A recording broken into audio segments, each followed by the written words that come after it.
patiently waiting, but it must be a good sign, mustn't it, that we book a big hall like this to have a public meeting and it turns into 2 public meetings. Isn't that a sign that UKIP is on the march? Yep.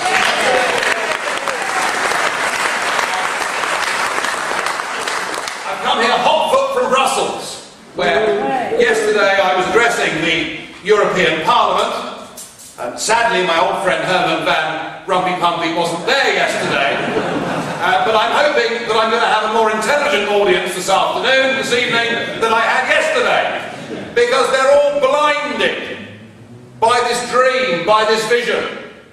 You see, the plan from the start was to give us a United States of Europe, and that's why it's got a flag, and that's why it's got an anthem, and that's why it's got its own army and its own police force. But the problem is that you weren't told that, were you?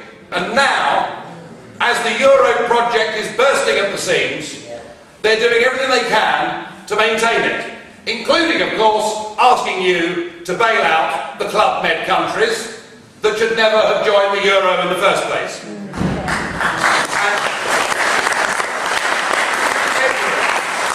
Every British household is now on the hook to this Eurozone to the sum of £1,500.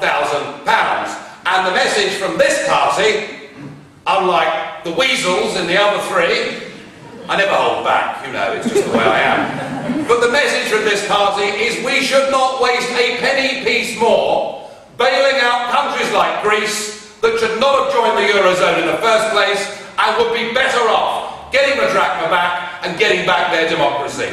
Not a penny more.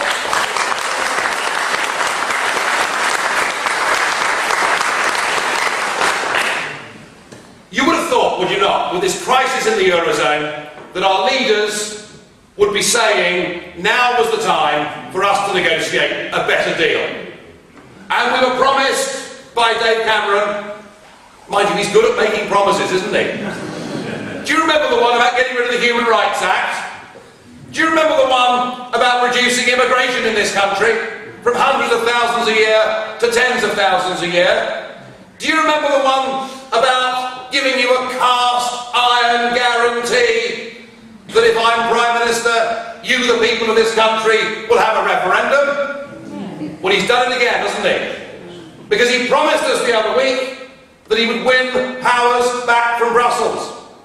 And in particular, it was to be the Working Time Directive.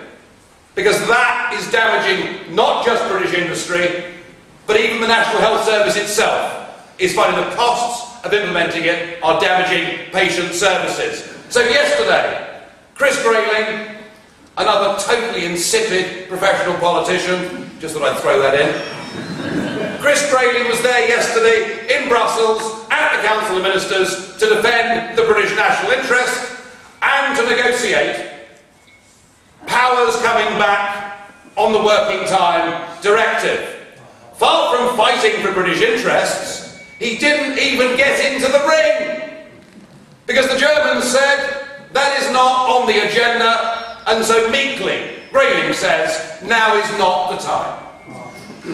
Now is not the time, given the gravity of the crisis, for us to take powers back from Brussels. We will never take powers back from Brussels. And if you're here tonight, whether you in the past have voted Lib Dem, I mean some people do, I've no idea why, but there we are, whether you voted Labour, or whether I suspect in this part of the country, many of you have voted Conservative, there's one thing I want you please to understand. We do not have 3 different parties in this country. They are all the same. They've merged. We've got 3 social democrat parties, led and staffed by career politicians. And I promise you this, if nothing else, what UKIP does and will go on doing is we want to put the people of Britain first.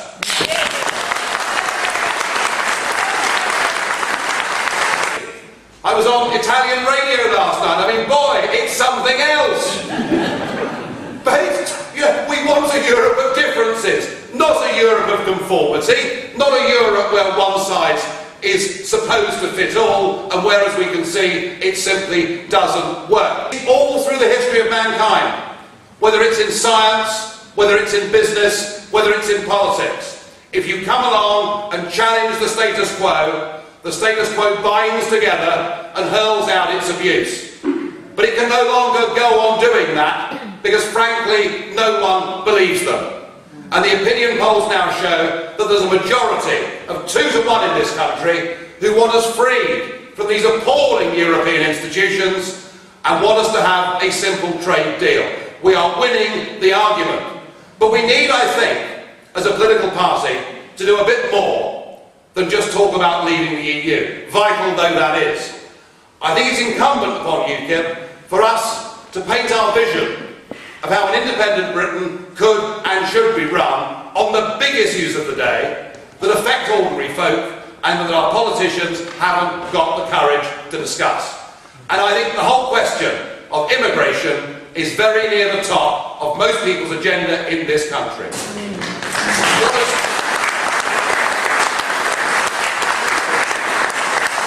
What has happened since 1997 is an outrage. Nearly 5 million people have come and settled in this country since 1997. You know, you can think back to the big debate about the Ugandan Asians. Could Britain cope with all the Ugandan Asians? This was a great debate in the 70s. Well, in the end, 27,000 of them came. When we opened the border to the whole of Eastern Europe, 900,000 came in the space of 2 years. We are living in the most overcrowded country in Europe. And we are living in a country now that has a youth unemployment rate of over 1 million people. Over 1 million 16 to 24-year-olds are not in work, and at the same time we have an open door to the whole of Poland and elsewhere, and we say as many of you as want to come to our country to seek work can do so. I think that is absolutely mad, and what is even madder is that if you come from Poland and you can't find a job, well, don't worry, old son, because you can claim job seekers allowance on day 1. We are not against anybody from the rest of the world, but we absolutely believe that at a time of economic recession, at a time of rising unemployment through all the ages, not just the youth, but at a time of rising unemployment, it's about time we said we do not want unlimited foreign labour coming into this country. We want to operate an immigration policy like the Australians, where if you've got something that we need, if you come here, you haven't got a criminal record, you haven't got a life-threatening disease, you are welcome to come to our country. But we've got to stop the open border, and UKIP is the only party that's going to stand up and fight for that.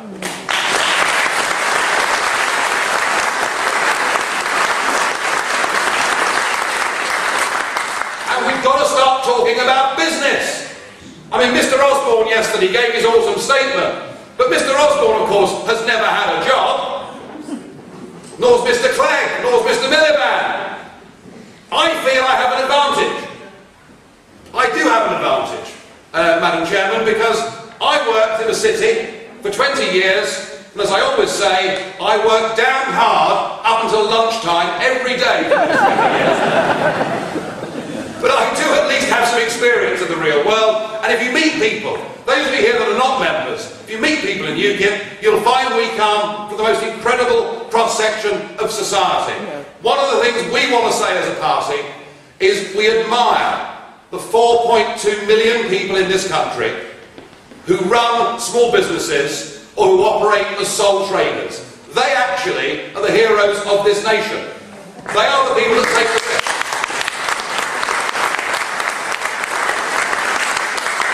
They are the people that risk their own money. They are the people that work all the hours God sends. They are the people who create wealth. And wealth is a good thing.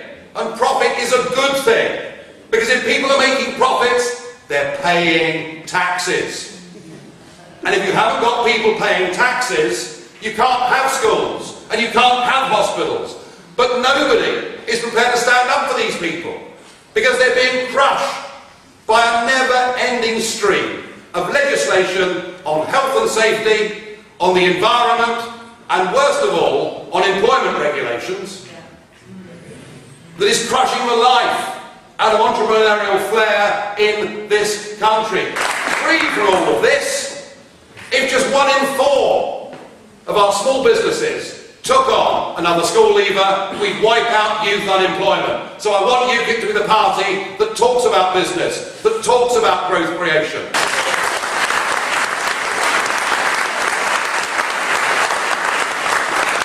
But none of these things can be done until we get back the ability to govern ourselves and the self-confidence that we used to have as a nation. You know, democracy is something that is very important.